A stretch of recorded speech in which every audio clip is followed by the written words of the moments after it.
Implementing formative assessment regularly during chemistry lessons is crucial to advance student understanding and inform instruction.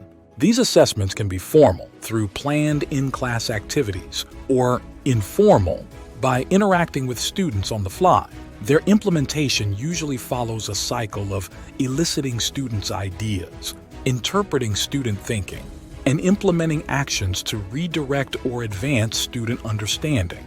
We can elicit students' prior knowledge and current ideas by posing probing questions and pressing students to elaborate on their answers. As we listen to students, we must pay attention to the substance of their thinking, rather than focusing on whether their answers are right or wrong.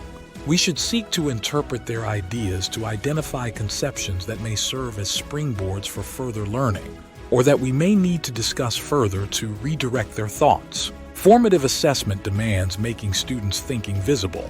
We can accomplish this by asking questions during collaborative activities, orchestrating class discussions, or requesting the elaboration of visual representations that students share with the class. During these activities, students should receive feedback acknowledging their contributions and providing specific suggestions on what ideas to add or reconsider and what next steps to follow.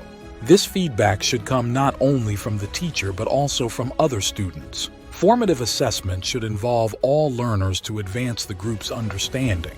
As part of the evaluation process, we must also design and implement summative assessments. These instruments should help us determine how well students have met the learning outcomes.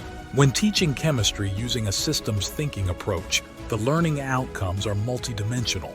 Thus, the summative assessments should reveal whether students can integrate and apply the central chemical ideas, the science and engineering practices, the systems thinking skills, and the socio-environmental competencies targeted by the lesson. Consequently, rather than relying on conventional exams that often evaluate isolated pieces of knowledge and skills, we suggest using integrative assessments that ask students to apply all what they have learned to the analysis of a problem or phenomenon related to the one explored in class. Overall, we should consider formative and summative assessments as both learning experiences for the students and opportunities for teachers to gather data about student understanding to plan and guide instruction.